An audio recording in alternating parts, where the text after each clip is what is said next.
লালমনিরহাটের চর ও নিম্নাঞ্চলে বন্যার পানি কমলেও ভাঙন আতঙ্কে নদী পাড়ের বাসিন্দারা।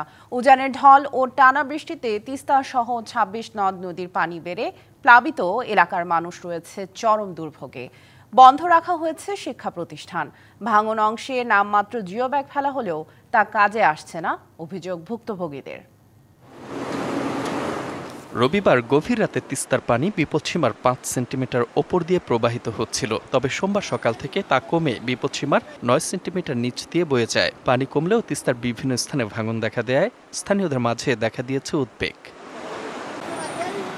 নদীগর্ভে বিলীন হয়েছে জমি ও বসতভিটা, হুমকির মুখে আবাদি জমি ও অন্যান্য স্থাপনা। অনেক জায়গায় নিচু উদ্যোগে বালু ভর্তি বস্তা ফেলে ভাঙন ঠেকানোর চেষ্টা করছেন নদী পাড়ের বাসিন্দারা।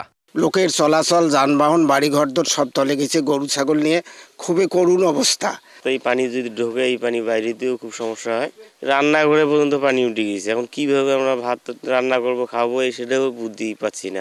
এদিকে লালমনিরহাটের ৫টি উপজেলার নিচু এলাকাগুলোতে পানি ঢুকে পড়ায় পানিবন্দী প্রায় ৫,০০০ মানুষ।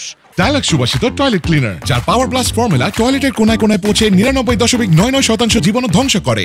বন্ধ করে দেওয়া হয়েছে বেশ কিছু শিক্ষা প্রতিষ্ঠান ও কমিউনিটি ক্লিনিক। আজকে স্কুল আসে নাই, এখন বন্যার সালে আরো ৩-৪ দিন আসবে না। আমাদের স্কুল পানি উঠছে, আমি পড়ালেখা করতে পারবো না। সাপ কামড়া খুব ভয় লাগে, তারপরে স্কুল যেতে ভয় লাগে, ভালো লাগতেছে না। স্কুলও বন্ধ, আজকে স্কুল যেতে পারছি না, ম্যাডামরা আসতে পারেনি। এরই মধ্যে স্থানীয়দের অভিযোগ, ইন্ট্রাকো সোলার পাওয়ার কোম্পানির সৌর বিদ্যুৎ কেন্দ্র স্থাপনের কারণে বাধাগ্রস্ত হচ্ছে নদীর গতিপথ। এর ফলে দেখা দিয়েছে জলাবদ্ধতা ও উজানে ভাঙন।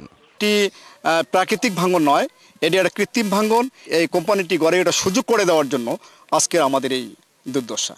নামমাত্র কিছু জিও ব্যাগ ফেলা হলেও তা খুব একটা কাজে আসছে না, তবে অভিযোগ অস্বীকার করেছে পানি উন্নয়ন বোর্ড। এখন যে অ্যালার্মিং তথ্য থাকে, তো এর মাধ্যমে আমাদের জেলা প্রশাসন, উপজেলা প্রশাসন সবাইকে ফোনে বলেন, হোয়াটসঅ্যাপে আমরা অবহিত করি। এরপরে সেই প্রশাসনের মাধ্যমেই বিভিন্ন চেয়ারম্যান, মেম্বার তাদের মাধ্যমে ছড়িয়ে দেওয়া হয়। এছাড়াও আমাদের যে সেকশন অফিসাররা আছে, ওনারাও যাকে যেভাবে চেনেন ওইভাবে তথ্য সনাক্ত প্রেরণ করা হয়ে থাকে। এমন পরিস্থিতিতে দ্রুত তিস্তা মহাপরিকল্পনা বাস্তবায়ন সহ 2 তীরে বাঁধ নির্মাণের দাবি স্থানীয়দের। DBC news desk.